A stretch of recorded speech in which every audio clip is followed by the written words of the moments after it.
So it's right at 12:01, and I want to make sure we maximize our time together. I am super thrilled to bring in one of my colleagues who we are just so absolutely delighted to have on staff here. And so welcome, Ericka Spradley. Ericka has been in the career space for a long time. She is a global career management strategist and coach. She's dedicated to empowering others to excel professionally, recognize their worth, and achieve work-life balance. Who doesn't need that? I'm going to let some people in. She's been awarded LinkedIn's top career development coaching voice and top interviewing voice. Her influential contributions for her influential contributions to career development. She is the founder of Confident Career Woman, a platform committed to helping women navigate career challenges and secure promotions. Ericka is a published author of Confident Career Woman, Ditch Perfection, Play Bigger, and Make Her Moves, a guide to career success and empowerment, as well as numerous articles on workplace dynamic, career advancement, and interviewing strategies. We are beyond thrilled to have her on our coaching staff here in the business school. Ericka mainly works with our undergraduate finance students, as well as help run our pre-Wall Street career trek. I think I covered the highlights of a very deep career. And so Ericka, thank you for your time and your energy towards talking about imposter syndrome. And so I'm going to turn it over to you. And again, thank you. Thank you so much, Sharon. Good afternoon, everyone. I hope you are having an amazing day. I am so excited to talk about imposter syndrome, as it's one of those things that I get to talk about often in my one-on-one coaching sessions, but just in my time with Wake Forest University, I've discovered that a lot of students and professionals experience it too. So thank you for joining us today. We're going to just kick things off with a brief agenda. I know we only have about 45 minutes, so I want to be mindful of your time. But just to give you an idea of how today's session will flow, we're going to talk about imposter syndrome defined. We'll do a little activity around facts or opinions. I will share the different types of imposter syndrome, and then we'll close out with mindset matters. So let me ask you, what is imposter syndrome? If you had to define it, how would you define imposter syndrome? You can come off of mute if you'd like. You can chime in the chat, but just curious to hear, how would you define imposter syndrome or describe it? Hey, Ericka and Hey, Sharon Steve. and everyone else. How are you? Good. Initially, I would define it as being in a position where you have a lot of self-doubt. You may have been promoted or come into a company, and then you have just this self-doubt. Can you handle what it is that is expected of you? Even though you are qualified, you still may have that self-doubt lingering. I love that. Yes, that recurring self-doubt. Thank you, Steve. Anyone else?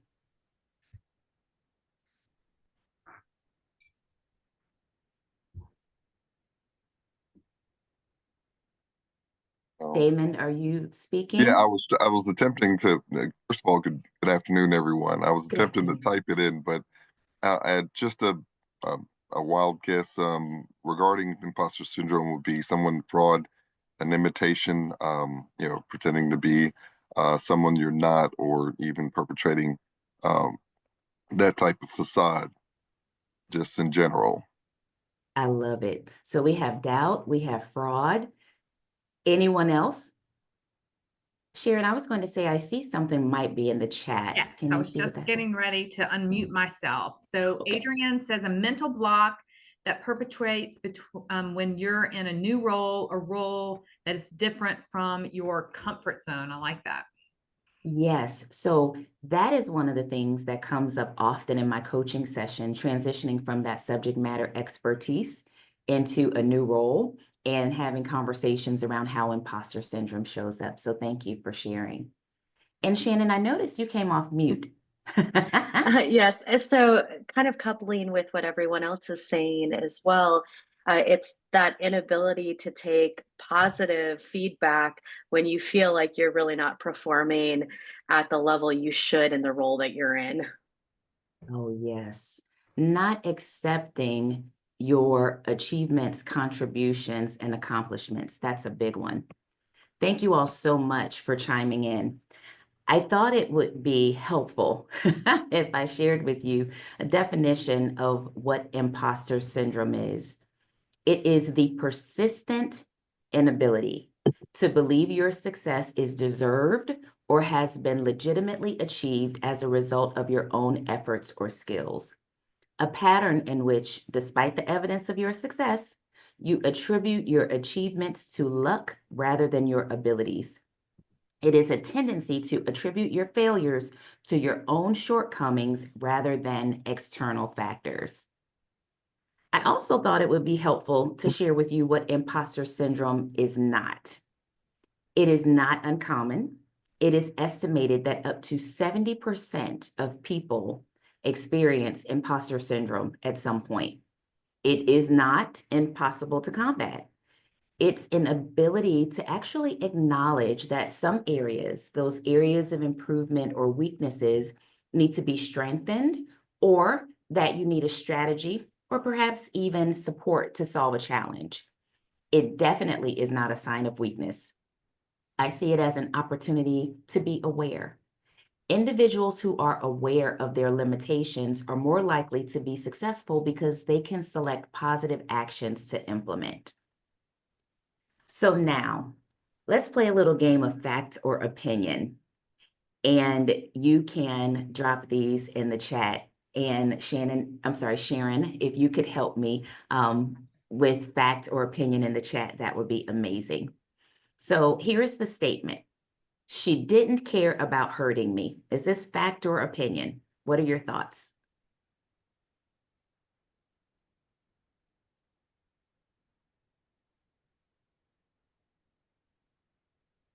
Couple of opinions. Lots of opinions. Lots of Any opinions. facts. No facts. So we are all correct. This is definitely an opinion. How about this one? I failed my exam. Fact or opinion? Lots of facts. Yes, big Hardcore facts. evidence. Yes, it is a fact. Everyone is a way better person than I am. Fact or opinion? Lots of opinions. And lots of opinions are correct. This is an opinion. I am a failure. More opinions. Definitely more opinions. No facts. No facts. I'm shorter than him. That's a fact. That's a fact. Yes. So the reason I do this exercise when sharing this information is because a lot of these things that we have clearly identified as opinions are the types of thoughts that will drive us into telling others or believing for ourselves that we are experiencing imposter syndrome. So how about this one? This will be an absolute disaster.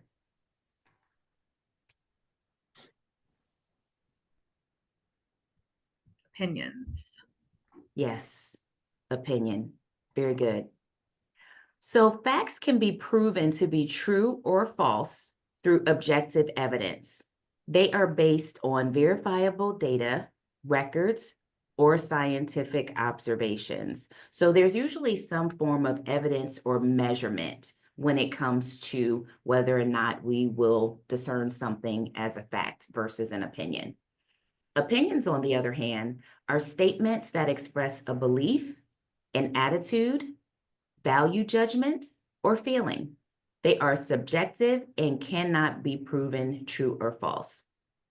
It is very, very interesting to me that a lot of individuals that I speak to about imposter syndrome will allow opinions to drive them into a place of doubt, feeling as though they cannot do the job that they were hired to do, or even in this academic setting, the work that they are clearly capable of completing. So be very mindful of the thoughts, how they show up, and whether or not you are allowing actual facts or opinion to drive you to a place of doubt or even imposter syndrome.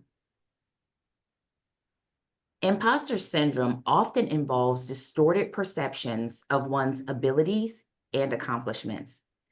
When you're able to separate fact from opinion, you can objectively assess your skills and achievements, countering the subjective feelings of fraudulence. Then there's the negative self-talk. Imposter syndrome frequently manifests as negative self-talk and distorted perceptions of reality. Recognizing these thoughts as opinions rather than facts allows you to challenge and reframe them more effectively. With confirmation bias, individuals with imposter syndrome selectively notice and remember information that confirms their existing beliefs of inadequacy. By distinguishing facts from opinion, you can break this cycle and consider evidence more objectively. So now I'd like to spend a few minutes going over different types of imposter syndrome. We have 5 here: the perfectionist, the superwoman or superman, the natural genius, the soloist, and the expert. When I usually present this session in person, this is where people begin to take pictures of the slides. So if you wanted to take a picture, you can definitely do that and save it for yourself. But I'd also ask that you make note of any of these types of imposter syndrome that resonate with you, or if you feel like, you know what, I knew that I may have experienced imposter syndrome, but didn't know that it was this type. I just ask you to make a note. So let's start with the perfectionist. The underlying emotion is fear of losing control. This type of imposter syndrome, the perfectionist, wants to be sure everything gets done perfectly. They're always hungry for more success. Achieving an outcome or completing a task is never enough. Then there's the superwoman or superman. The underlying emotion is fear of free time, taking away time for personal fulfillment. This individual thrives in showing off your ability to do a lot of work in a short period of time, willing to work longer and harder for validation, and tries to prove they are capable of handling anything. The natural genius has a shame of failing or a fear of failing. If they don't get it right, they think they fail. They thrive on getting things done quickly. And in terms of feedback cycles, critique and rework feels and seems threatening to them. Then we have the soloist. There is shame in asking for help. The soloist is not interested in getting support from others to do their work. Asking for help exposes what they don't know, or at least that's their perspective. And so they're just not willing to ask for help. Last but certainly not least, we have our expert, the fear of inadequacy. The expert feels the compulsive need to have all of the knowledge and experience before starting, critical of others who work to learn, and they don't recognize having all of the answers is unexpected. So I'm going to stop sharing briefly because I'd like to hear from any of you who feel like you've experienced some of those types of imposter syndrome, or maybe if you're experiencing that now.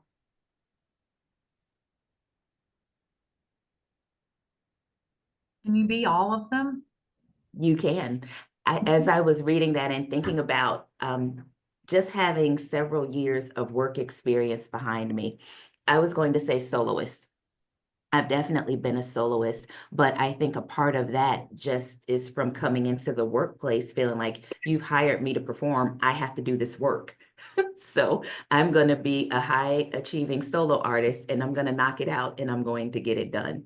And then the perfectionism, not managing that properly, setting unrealistic expectations of myself and sometimes even others. So just curious to hear from anyone else who Yeah. maybe saw themselves in some of those types. Well, Yeah, Sharon, thanks, Erica. I don't mind sharing. Robert Johnson here, Wake alum, 2017. It's interesting, these different types, because I think it for me, I can respond from different perspectives. I think the perfectionist in a professional sense, because of my role, because of who I report to, because of I'm young, because of my demographic, right? I think Yeah. I could view this from a perfectionist lens, right? In a professional environment, I'm often challenged, right, that just because I've achieved a certain thing, it's not enough, right? So Yeah. I've got to keep going, and a lot of that, sometimes I question: is that something that I am bringing onto myself, or is it truly, things that I'm experiencing and reacting to that's in my environment? That's why, this whole, you know, the whole imposter syndrome is so intriguing to me, because I do think that there are occasions where I do identify when things that are from past childhoods or things that I've learned, right, and I've brought them forward. But there are also things that I've identified that, that are very, self-inflicted, or, things that I am experiencing in my environment. So I think from a personal perspective, I could view it myself as a Superman. And again, I think there are a lot of things that I could probably point to. It'd take me an hour to explain from a childhood perspective, being a first generation high school graduate, college graduate, buy a house, all the things, right? So there's an aspect of Superman in there as well. Thank you so much for sharing that. One of the things that you mentioned around, expectations of yourself and environment, I was presenting yesterday on a different topic. The struggle is real, but what is the solution? And one of the things that someone said in that session is, I overperform, but no one ever told me that I had to. So you come into work and you have these expectations that, your performance has to be here because of the way you want to show up. But the leader has never told you that you had to do all these things in between to get here. And so it does, in some ways, cause a form of imposter syndrome. And even what you say about, some of the things you experienced as a child, all of these things we bring into the workplace when we're interacting with others. So thank you so much, Robert, for sharing. Anyone I think else? Damon wanted to share something. Damon wanted to share something too. well, Thank you. I wanted to echo off of Sharon. She had the best answer, because I believe I've been each one of these at every one of my career path stops. And it started, I guess, when as a student athlete, Damon Do Right is what they used to call me. So, yeah, I used to be the guy that that did right most of the time. So that was a mantle that I carried the whole time, and I didn't mind it. I tried to. It helped and it hurt in a lot of different situations. I was an engineer at NC State for 2 years and played football, and I did more football than engineering, so I had to change my major. But I could not move forward without understanding how this would work and if it would work, and it had to be perfect. So that hindered me a lot of times, and then I had to supersede that with, okay, let's over plan, and let's make sure we spend enough time on that, and it just got to be a lot. So but I've learned that at each different position, it took a different type of skill level and amount of time and energy for it to be right. And then again, being a part of a team helped, learning to be a leader, a follower. I read Good to Great when one of my at the YMCA when I was getting my senior directorship, and they were talking about navigating the bus, being the driver, being the navigator, being the back of the bus. Some people need to be off the bus, so I had to learn each one of those positions as well. Thank you so much. I love that. all of them at certain stages and in certain environments. Do they still call you Mr. Do Right? Just asking for a friend. Yes, I do. I'm a coach. I coach AAU and some postgraduate basketball too. And it's Damon Do Right, Coach Damon Do Right.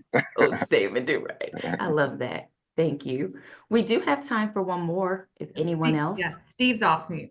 Okay, thank you, Oh yeah, Steve. if you don't mind there, yeah. I would say I became aware of it at Wake Forest. I graduated from business school in 07. I did the evening MBA. I came in as a pharmaceutical sales rep, and very quickly, some of the courses I was taking, I just was not familiar with it, but it felt like everyone knew what the professor was talking about. And I had to really analyze and evaluate. Well, it finally became apparent that if I'm in an operations course or a Six Sigma course, these people are in manufacturing. Like, okay, that's not my background. Yes. So I had to reset there and really think about, well, what are my strengths and what do I bring? And that was tough to do. And I remember that, but then I went in the workforce again. And if someone was younger, they knew something, I'm like, oh man, I got to keep up with them. Or if someone was older my age, I'm like, I'm not prepared. So I stopped beating myself up and again, just evaluating, well, what is it that I know? And maybe what they know, you really don't need to know or don't need to be the expert on. So Yes. it's taken a lot to work on that, but to try to put those feelings, because the first word I came up with is inadequacy, right? When you asked what the definition was. So I try to put those feelings through a filter and evaluate, how does it apply to my life? How does it apply to my role? Is that something I need to be an expert on, or just cursory or superficially? And that has helped, over the last few years. That is so good. Thank you so much for sharing, Steve. Especially when we think about comparisons and how that sometimes can help us improve to reach the next level or push a goal or an objective forward. But in sometimes those comparisons do perpetuate this feeling, this sense of inadequacy. I'm not doing enough. I can't keep up. Coaching finance majors here in the School of Business, I get to have these conversations all of the time in this environment of fast-paced, high-achieving individuals. I don't have my internship. I can't land a job. Everybody's landing. I see it on LinkedIn. I'm like, well, we only post the highlights. So let's keep that in perspective too. And how long did it take them to land and all of the things? So thank you for elevating that, Steve. If you'll go give me a moment, I will start sharing again.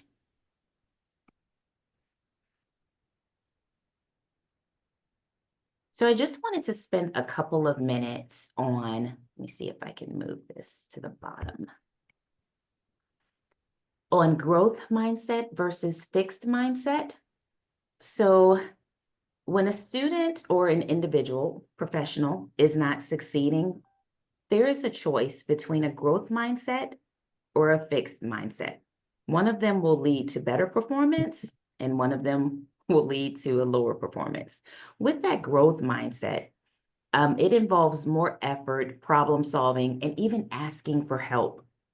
Then we take those helpful actions and execute in a way that's going to take us from here to there and experience positive momentum.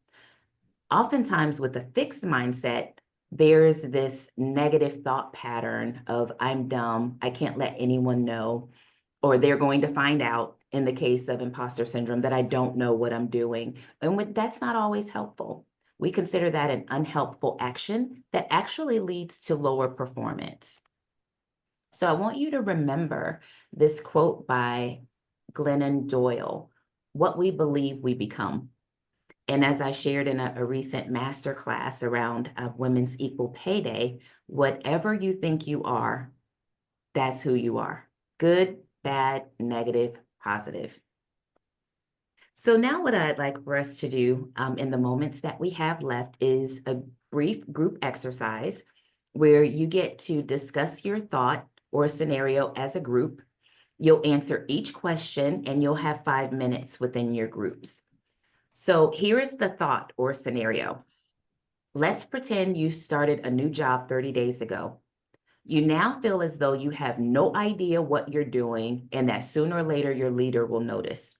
The first question I want you to discuss in your group is whether or not this is imposter syndrome. How will you manage these thoughts and feelings as someone who just started a new job 30 days ago? You're feeling like you have no idea what you're doing and that your leader will notice. So how are you going to manage this? And then the last piece of this exercise, in your group, what actions are you planning to take? So you'll have 5 minutes within your groups. Sharon's going to open the breakout rooms, and then we'll come back and have a conversation. Would love to hear from a couple of the groups. Let's start with group 2. What did you all come up with? Excellent exercise, good talk. Well, John and Hannah, Ava had some outstanding perspectives on, positive self-talk, and I'd love for them to share it. I didn't want to take their credit. We talked a little bit about it. It dances on the line of being imposter syndrome, depending on how you look at it. But Ava had a great point of saying that, you were chosen for this position. You interviewed and everything was correct on there, so you were selected, and so you're qualified to do it. Again, I've been in positions where I've been hired for one thing, and it duties as needed, jumped in there, and that put in a little bit of self-doubt. But also, surrounding yourself with good mentors or team members, and Hannah mentioned asking great questions and talking, and just going ahead and just dive on that grenade. Some people are, you don't want to look inferior to the team, or you don't want to be the weakest link on that chain. However, by not asking, you could be that as well. So, and John summed it all up and put it together like that. So that's kind of where we were on it. If anybody cares to add. Thank you. Yeah, thanks, Damon. I'll just add one thing. I mean, we're trying to acknowledge like it's sort of a normal place to be in, that place of uncomfortability that soon on. It's not, we don't love sitting in uncomfortability, but that's sort of like where we're at, right? I mean, it could take 6 months to a year or more to really have a learning curve of this new job. So I think we said maybe it's not so much imposter syndrome, but you need to ask questions and go on a fact-finding mission here. And you kind of sort of have to know that's normal for that state. Thank you both. Thank you. Let's give them a hand. Thank you all for sharing. And Adrian, was it you in the chat who said you didn't know which group you were in?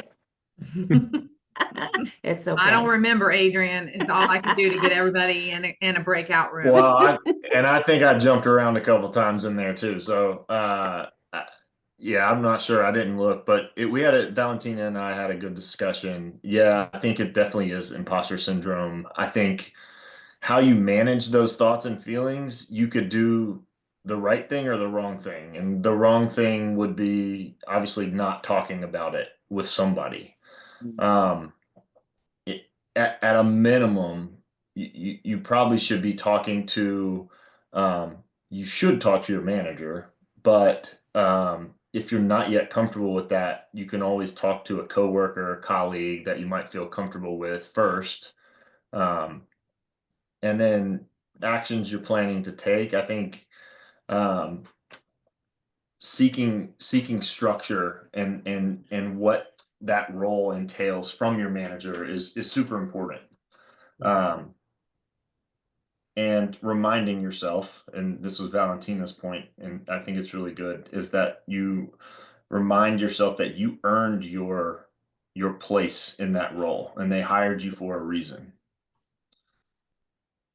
So Thank you. Thank you. Valentina, did I miss anything? No, I think you did excellent. One of the other things we talked about was speaking with your manager about your expectations of you for your role, and then identifying your goals for the first 30 to 90 days so that you have a guideline as to what you should be doing, what you can be doing, and what you may be doing down the line. So you can have that structure and just know where you're headed and not ruminate on those thoughts that you're having. Has anyone ever heard the phrase, if you're the smartest person in the room, you need to leave the room? Yes. And that can sometimes kick us right in the behind, because like, okay, be careful what you ask for, because now I'm in this room full of people who are really, really smarter than I am. And then the imposter syndrome kind of sits in. But you're all of your ideas about talking to people, getting feedback, seeking that feedback, asking for it, and then be ready for the, the structure, or the, what's the word I'm looking for? The constructive part of feedback, the stuff that doesn't feel as good. Yes. Sometimes we got to hear some stuff that doesn't feel good for us to really like sharpen that emotional intelligence and that self-awareness, all that noise that's going on, so that we can move forward. And so we need to be in the room with people much smarter than us. It's a great point. Thank you, Sharon. Connie, did you have something you wanted to say? Well, I did. I don't want to speak for the whole group, and if I miss anything, you guys, Steve and Sophie, let me, feel free to jump in. But I like the second. I think we pretty much said some of the things that I've already mentioned today. But another thing that we talked about as a to-do as we were finishing up was getting comfortable with introducing yourself and talking in the spaces is a good, like, tiny first step that you can take moving forward in that 30-day period of like, hey, I'm so and so, new to the position. If there's experience that comes behind you as far as why you're in the position, or education wise, being comfortable with sharing that, and then saying, I'm new, I'm learning this position, or I'm learning about the organization, and I'm happy to be here. Kind of getting comfortable with saying that, because everybody that is in that space has probably been the new person, right? So Yes. there is not just learning that position that you're in, it's learning the organization, learning the culture, learning the people. And that's an okay space to be in. Just saying it out loud is a step forward. I love that. Thank you.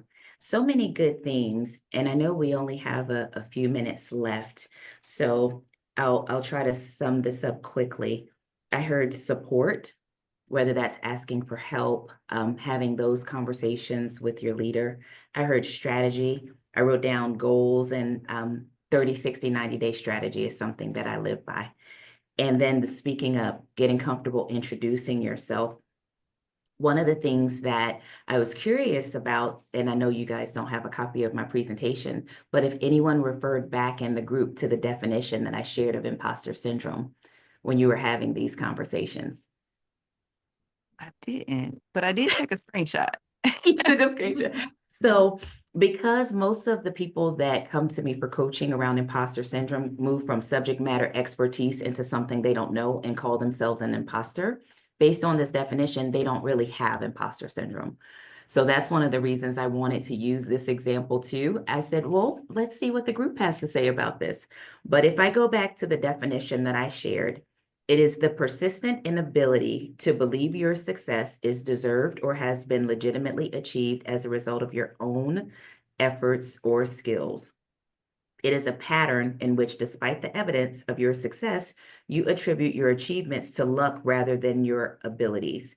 A tendency to attribute your failures to your own shortcomings rather than external factors. Being in a new environment and not knowing everything is an external factor. It doesn't necessarily make you an imposter. So I am so grateful for all of the tips that you all shared around actions you can take to move beyond that state of, I'm feeling like an imposter because I'm in a new role, and now someone's going to find out. So the last thing I will share with you before we end, and I will share my screen one more time. And that is these 4 things to challenge your thoughts if you feel like you are experiencing imposter syndrome in any way, shape, or form. Just asking yourself, where did this thought come from? So we talked a little bit earlier about fact or opinion, being honest with yourself about, is this fact? Is this even real? Just because I'm thinking it doesn't make it fact. Then is this thought helping you or is it hurting you? Once you determine whether it's helpful or hurting you, you can determine what you'll do with that thought. You can keep it, you can discard it, or you can modify it. And if you choose to modify the thought, just asking yourself what would be the best possible version of this thought going forward. So again, when you have these thoughts that are taking you further away from goal achievement, that aren't moving you forward, you have to ask, or I'm sorry, you don't have to do anything. You could ask, where did this thought come from? How does this thought help you or does it hurt you? What will you do with this thought? And then you can determine whether you'll keep it, trash it, or modify it. And if you modify the thought, what would be the best possible version of this thought going forward? So I know we only have a couple minutes left. Thank you all so much for joining and hanging out. Sharon, I know 2 minutes isn't a lot of time for a ton of questions, but I'll turn it over to you and you can guide us with what we need Okay, to great. do. Well, thank you. Thank you so much. I love the trash it. Like Yes. that's my favorite takeaway of the whole 45 minutes that we spent together. But another takeaway, other than the unbelievable content you shared, is just watching Deeks interact with Deeks, right? Any opportunity that I have to put people in places and spaces where they can not only grow their network, but learn from one another just makes my career services heart just explode. So I encourage you all to connect with Ericka, at least Ericka and I on LinkedIn. Find the people in this session, connect with those people, because what I do know is deacons help deacons. And the only thing you have to do, right, is ask. And sometimes the ask is the harder part. And so I encourage you all to reach out to one another, reach out to, faculty and staff here in the business school. And, if there's more content that you would like to see, or other things that's on your mind that we can be an assistance for, then please let us know. Thank you. Session. Thank you. Thank Ericka. you. Thank you all. Have a wonderful day and an even better weekend.